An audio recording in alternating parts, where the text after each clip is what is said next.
daadhiisii kanarraa banee jechuudha. Erga kanatti waliin gahee taa'ee boodatti akkana jira wal gahee jira sirrimatti wal gahee jechuudha. Harka jedheetii yaada sirrimatti wal gahee. Kanaafuu amma maal goona beektan kana akkana goona. Akkana ilkaan kiyyatti itti fushadha jechuudha. Isin mul'isuuf immoo natti mijaa'u itti fufu akkaataa itti fushadhu isinitti mul'isu natti hin tolu. Saniifuu isinillee akkana gootanii itti fushitanii faayidaa isaa sirriitti irraa argattan jedheetii yaada. Dhugaa Rabbii itti fayyadamaatii laala.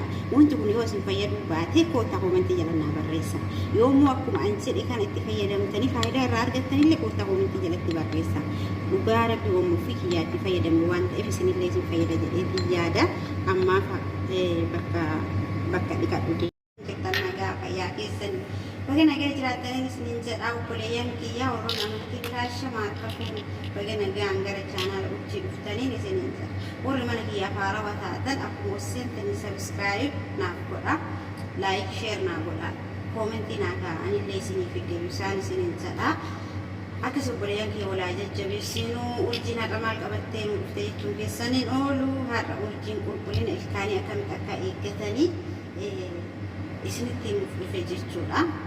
Maaliif jennaan ijoolleen keenya ijoollee hedduun sababa ilkaanitti dhukkubuu fi yoo irratti nyaanni fa'umaa'uun hin jiraanne laazim guyyatti gizee lama akkasii yoo hin fushanne deebi'ee mooyyuu dhibeeti ta'a ilkaan isaaniitti jechuudha. Achi ilkaan isaanii jala caccabee rakkoo biraatiif isaan saaxila. Gaafa ilkaan immoo ni beektan boru ilkaan isin dhukkubee argitanii baay'ee takka nama dhukkubu. Garuu yeroo hedduu ilkaanii qoshashaa yoo irratti nyaata fa'a irra dhiisan nama haa dhukubuu malee sababni biraallee hedduudha. Sababni ilkaan ittiin nama dhukubuu danda'u michii ta'uu danda'a. Waa hedduudha jechuudha. Kana jedhee isinitti himuu hin danda'u. Hundaa hoo ilkaan isin dhukkubu maalirraa akka isin dhukkubanii beektan jedheetiin yaada. Ijoolleen garii kan qulqullina isaanii seeraa eeggatanii kan dhukkubu hedduutu jira waan ta'eef. Saniif jennaan har'a immoo ani foolii ilkaanii akka ilkaan keessa isin xuraa'ee xuruusu isin irratti hafee dhibee ilkaaniitiif isin saaxilee fi waan bareedu takka qabadhee isin dhufe dhugaa Rabbii waan ofii kiyyaatti fayyadamee hedduu takka jaaladheedha jechuudha obboleeyyan kiyya. Asumaanii haasaa isinitti dhiyeessu isin hojjadhaa isinitti taasisuu naa wayii waan ta'eef leemuu lagimmaa keessii hin murattanii kun himmaa keessii muradhee jira.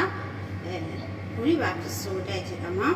Ni beektanii baakis soodaadha. Waraqata isaa keessa hin jiru as keessa jira jechuudha. Asin naqadhu waraqata isaa keessaa dura jechuudha. Saniifuu amma isin akkaataa itti hojjetatan isin himaa isin mul'isaa jechuudha. Baakis soodaa jimmaa shamaan kaatti baratanii amma ani sa'aatiin kun ganamaaf galgala itti fayyadamuu barbaada. Amma itti fayyadamaa boodas galgala kan biraa hojjedhuun akka kanumatti fayyadamaa jechuudha. Kunoo maankaa shaayii baay'ee waliin guunne xiqqoo guutuullee dandeettan hanga itti fayyadamu keessanii jechuudha. Hanga kanatti naqadha. Ati booda immoo maajoon ilkaanii kanaan fayyadamaa ni ammaaf kanaan fayyadamaa. Kamar baata fayyadamuu dandeettanii ani kana fayyadame sallee maankaa itti naqattanii jechuudha. Akka kanatti itti naqattanii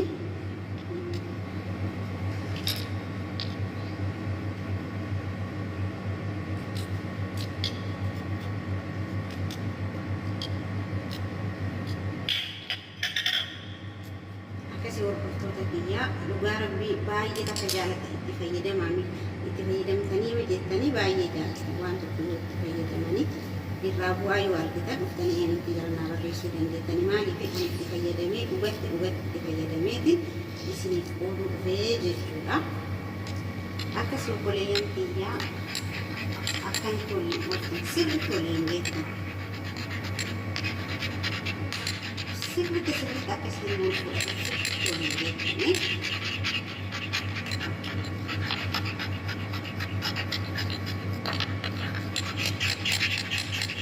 Waktu kau gak udah jawab apa itu udah udah rakanya rumah ada berapa orang harga itu ada hanya dan di sini uang dia hanya tahu di pohon itu wallahi jangan malu orang itu macam كبير نمبر سيسو كولا لنا مرة بركة من المشاعري حتى حناني ست تاجين وصلت وصلت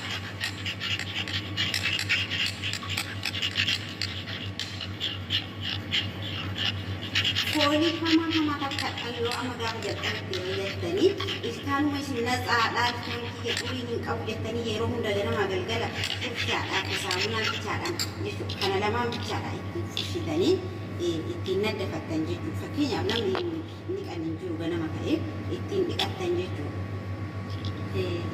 دوغا ربي اسمه كم أمر الدني كاتن كان يوم كانت تتوقتني بوتني كان يوري جتني فولي هما تكا وانا ما إقاتين بيني فولي هما تكا في سابها وقال ربي أنفك يا وانا أبكي هاي أموهنا إقاني إسا في جتودن ديسا قالوا سيرت أشاشا كان تهدو كي سابا سيجودا سنفو أن تشاكو أكنا تقول فتا يروبون داو جتو فرشان كيا قداد أبدي جتودا جالب كان يو فرشان بلنتيو قداد هكواني نتنتول دينيتي فرشان دندو نتنتول كيسي يغمى جمان كابو sabab sani bujitu akan tik ada wajib kata sama ada di sini baba ni jitu yang terkena dengan jadi tak ini bodati ini akan jelas boleh dihijar sih betul dihijar tak akan jadi tiada sih betul deh sani ku amal guna beten karena akan kiyati itu fushara itu lah semua nanti meja uang nanti perlu akan terfusha isini tu isu nanti hintulu saniku isini le akan buatani itu fushi tani faedah asasir rutin lah kata jadi tiada juga harap itu faedah mati lala untuk beliau si faedah bati kota mati jalan nabaresa yom aku anjir ikan itu faedah tani faedah raja tani le kota mati jalan nabaresa juga harap yom fikir itu faedah buat isini le si faedah jadi tiada amma bakka dikatu deemi di fushari di deemi ajechu achi boda do fushari bu deemi boda le wango isin tuis to tinki sananga tumurati tina wajina ta woni sinin jada wa kofto ta ka bajin to ta ko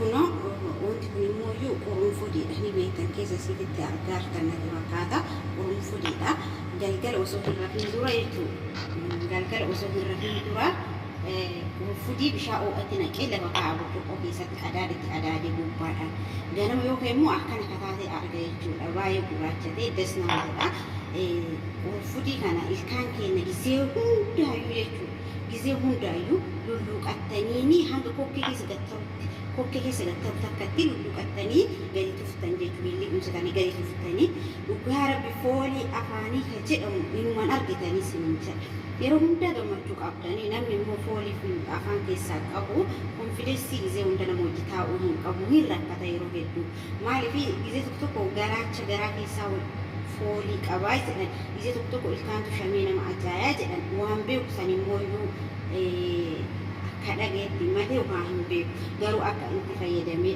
argettiin akkanatti fuulii kana daffistanii dhugaa rabbi madaamitiyeetu natti hime hedduutu akkan jaalatteen jira isin amma tallaaja yookiin daffistanii tallaaja shaayii xiqqatti naqattanii kaa'uu dandeessanii achi keessaa dhiqanii bishaan qorraa walitti dabalatanii akka afaan keessan isiniin humna lulluqachuu dandeessanii foolima afaanii fayyadamuun argitanii isiniin jedhaan isiniin jedhee itti fayyadamaadha amirga dhiqadhee kan kee dhiqadhee ka'ee boodallee kanaanii lulluqadhaa jechuudha saniin booda maal jedhee isin himaree itti fayyadamaa in argitanii waan hundaa'u yoo itti fayyadamtanii akkasitti bu'aa irraa argitan yookiin bu'aa irraa argachuu dhabdanii waa tokko murteessuu dandeettan malee viidiyoo kana oduu hanga xumuraa hin ilaalini dhaqqanii nu fayyadu wanti miidiyaa irraa soba hin jedhina dhugaa rabbi hedduun sobaa miti gariin orbirri barbaadu sobuu danda'a immoo sa'aatii kanatti birri sirraa fayyadamaa hin jiru barumsa honna beenurraa warri qooduudhaan malee haga sun dasii yuutuubii hojjechuu baay'ee hin qabnu jechuuf isiniin jedhe akkasii hordoftootaa fi kabajamtoota kiyyaa warraan gammaan hojjettoota kan galatoomaan isiniin jedha warri sabskraayibii naan godhinillee sabskraayibii naan godha akkuma baratame kaasila warri laayikii fi sheerii hin godhin warri dagattan laalaatiin haa godhaan isiniin jedha baay'ee isin jaaladha naa oli rabbiin isin haa jaalatu fayyaa itti fayyadamaan isiniin jedha. Fayyaa keessan eeggadha, dursaa eeggadha. Erga fayyadamtanii erga dibamtaniin booda gaabbuu irraan isiniin jedha obboleeyyan kiyya.